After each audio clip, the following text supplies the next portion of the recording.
Good morning children.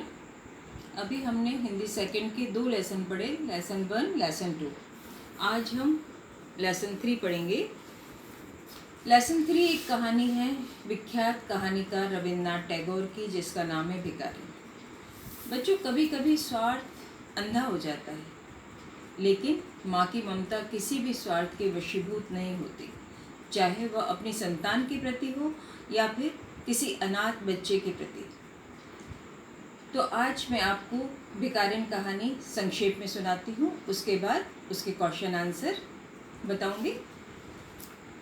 तो अंधी बुढ़िया प्रतिदिन मंदिर के दरवाजे पर जाकर खड़ी होती और दर्शन करने वाले बाहर निकलते हुए लोगों से के सामने हाथ फैलाकर दया की विनती करती और उनके आगे हाथ पसार देती। बुढ़िया जानती थी कि मंदिर में आने वाले लोग सहृदय और दयालु होते हैं। उसका अनुमान असत्य भी नहीं था। मंदिर में आने जाने वाले लोग अंधी भिखारिन बुढ़िया के हाथ में 2-4 पैसे रख देते। स्त्रियां उसके पल्लू में थोड़ा अनाज डाल देती। इसी तरह सुबह से शाम तक अंधी बुढ़िया मंदिर के दरवाजे पर भीख मांगती रहती और शाम होते ही लाठी टेकते हुए अपनी झोपड़ी की ओर चल पड़ती। झोपड़ी के समीप पहुंचते ही एक 10 वर्ष का बालक उछलता कूदता उसके पास आता। बुढ़िया उसे टटोलकर उसका माथा चूमती।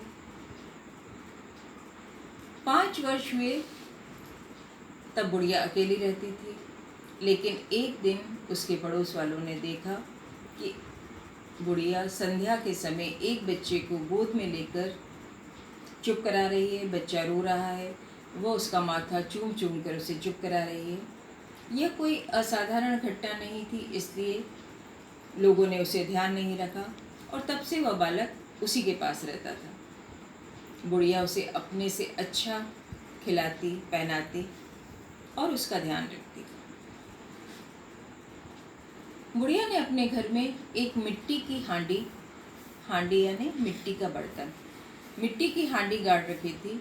जो रुपए उसे मिलते थे वह उन्हें उस हांडी में रखकर उसे ढक देती थी। उसे पर्याप्त मात्रा में अन्न मिलता था।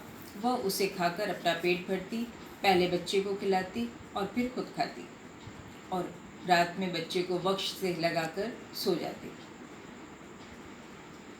धीरे धीरे समय गुजरता गया। उसके रुपए की हांडी पूरी भर गई। अब उसे आशंका थी कि कहीं उसके पैसे कोई चुरा न ले। तो एक दिन वह मिट्टी की हांडी अपने आंचल में छुपाकर शहर के मशहूर सेठ बनारसी दास की कोठी की ओर चल पड़ी। सेठ बनारसी दास बड़े धर्मात्मा और दयालु थे। उन्हें शहर का बच्चा बच्चा जानता था। वह सेठ के दरवाजे पर जाकर उसने सेठ से विनती की कि सेठ जी, मेरी ये हांडी में कुछ रुपए मैंने अपने बच्चे के लिए जमा किए हैं, आप इसको अपने पास जमा कर लो। सेठ जी ने मुनीम से कहा, इसे बही में जमा कर लो। 2 वर्ष सुख से बीते। अंधी बुढ़िया अपने बच्चे के साथ रह रही थी आराम से, लेकिन तभी एक दिन बच्चे को तेज ज्वर ने आ दबोचा। बुढ़िया भागती दौड़ती गिरती पड़ती सेठ जी के पास पहुंची और उनसे विनती की कि मैंने आपके पास जो रुपए जमा किए थे उनमें से अगर मुझे 10-5 रुपये मिल जाते तो मैं अपने बच्चे को डॉक्टर को दिखा पाती, उसका इलाज करवा पाती। लेकिन सेठ जी ने क्या कहा? सेठ जी ने कहा, कैसा रुपया, कैसी जमा पूंजी, मेरे पास किसी का कोई रुपया नहीं है। बुढ़िया ने बहुत विनती की, परमात्मा की दुहाई दी, धर्म की दुहाई दी, लेकिन सेठ जी नहीं पसीजे। वो रोती रही। तो सेठ जी ने गुस्सा होकर कहा कि तुम यहाँ से जाती हो या नौकर को बुलाऊं। बुढ़िया धीरे धीरे उठी और रोती हुई ये कहती हुई वहाँ से चल पड़ी कि परमात्मा आपको बहुत दे। अब ये उसका आशीर्वाद था या बुढ़िया का शाप था? तो बच्चों, दुखी मन से कभी किसी के मन से आशीष नहीं निकल सकता। जाहिर सी बात थी कि यह बुढ़िया का शाप था। बुढ़िया अपनी झोपड़ी में पहुंची। बच्चा ज़्यादा से ज़्यादा बीमार होता चला गया, उसे बहुत तेज़ बुखार रहने लगा, उसके प्राणों के लाले पड़ गए। बुढ़िया निराश हो गई, उसकी समझ में कुछ भी नहीं आया कि वो क्या करे। उसे सेठ जी से घृणा हो आई। उसे लगा कि सेठ जी अगर चाहते तो उसे उसकी जमा पूंजी में से कुछ रुपए दे सकते थे। वह कोई उनसे उधार तो मांग नहीं रही थी, उसी का पैसा था। वह रोती रही, तभी एकाएक उठी और बच्चे को गोद में लेकर गिरती पड़ती सेठ जी की कोठी पर जा पहुंची। सेठ जी पधारे। सेठ जी ने देखा कि वह बच्चा जो बुढ़िया की गोद में था, उसकी शक्ल उनके बचपन में खोए हुए मोहन से बहुत मिल रही थी। उन्होंने बुढ़िया की गोद से वह बच्चा ले लिया और वह जानना चाहते थे कि यह बच्चा उन्हीं का है या नहीं, इसलिए उनके बेटे मोहन की जांघ में एक लाल रंग का चिन्ह था। उन्होंने फौरन ही देखा तो वह चिन्ह उस बच्चे की जांघ पर था, लेकिन वह कुछ बड़ा हो गया था। उन्हें याद हो आया कि 7 वर्ष पहले जो मेले में बच्चा खोया था, यह वही बच्चा मोहन है। वो फौरन उन्होंने उसे कलेजे से लगा लिया, नौकर को भेज के डॉक्टर को बुलाया और कोठी के अंदर चले गए।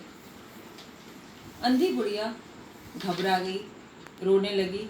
उसने कहा, मेरे बच्चे को ना ले जाओ, मेरे रुपए तो तुम हजम कर गए, क्या मेरा बच्चा भी मुझसे छीनोगे? सेठ जी बहुत चिंतित हुए और कहने लगे, बच्चा मेरा है, 7 वर्ष पहले कहीं खो गया था, अब मिला है तो अब उसको नहीं जाने दूंगा, लाख प्रयत्न करूंगा और उसके प्राण बचाऊंगा। यह सुनकर अंधी बुढ़िया ने ज़ोर से ठहाका लगाया, कहने लगी, अपना बच्चा है तो यत्न करके भी बचाओगे, और अगर मेरा बच्चा होता तो मर जाने देते। कैसा अन्याय है ये।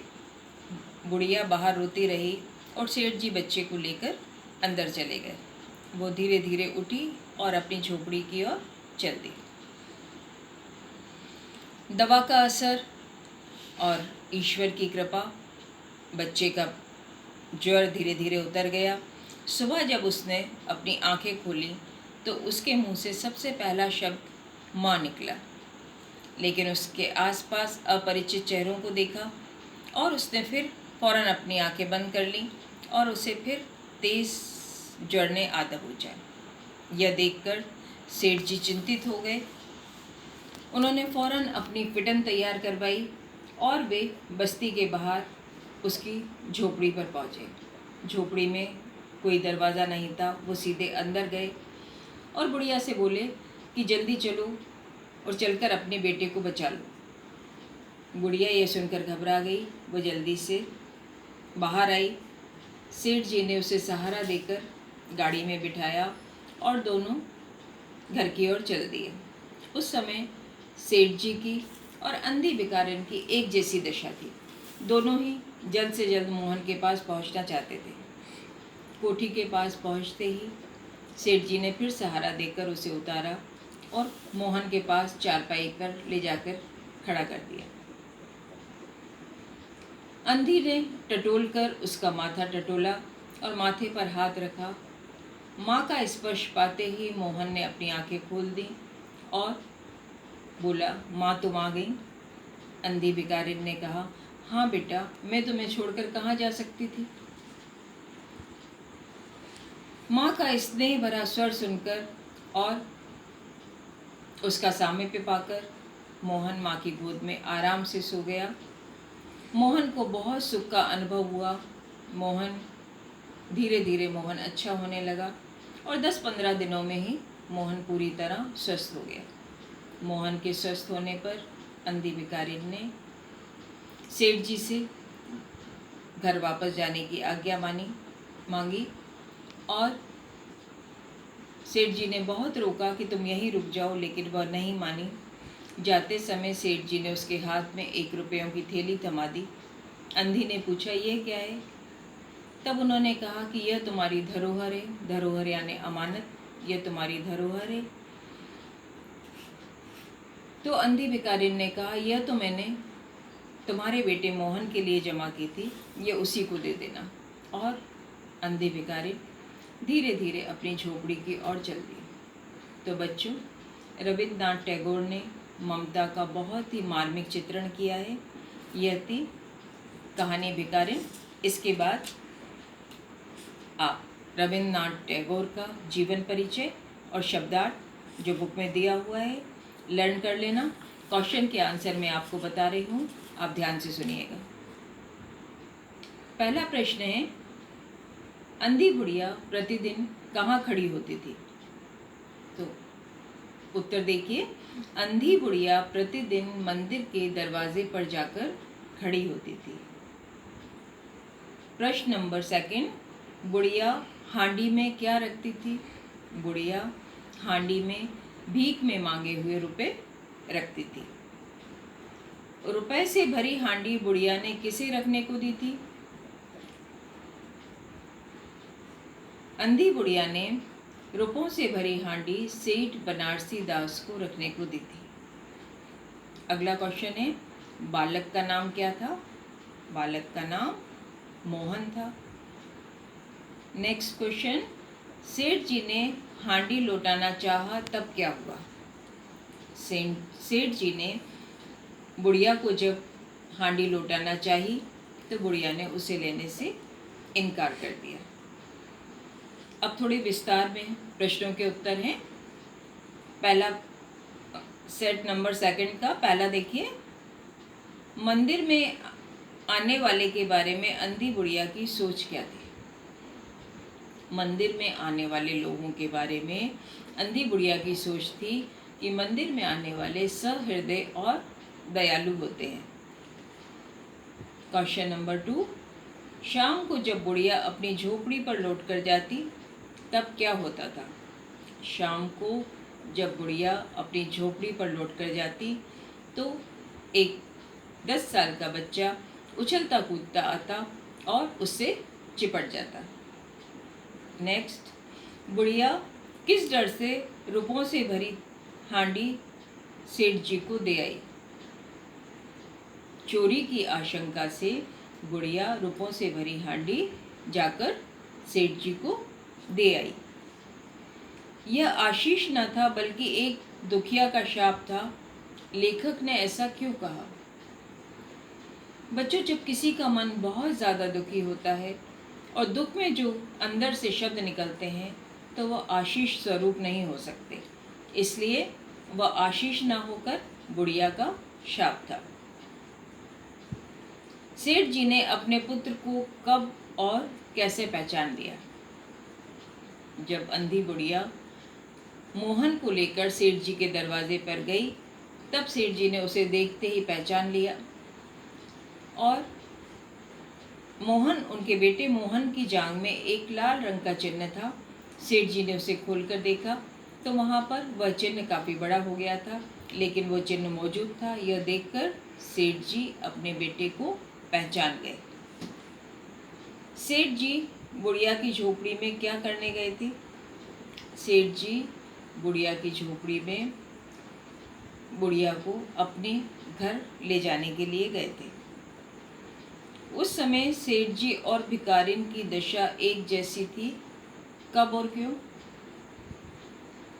जब सेठ जी बुढ़िया को लेने उसकी झोपड़ी में गए और दोनों अपनी गाड़ी में बैठकर घर की तरफ जा रहे थे तब बुढ़िया की और सेठ जी की दशा एक जैसी थी, क्योंकि दोनों ही जल्दी से जल्द मोहन के पास पहुंचना चाहते थे।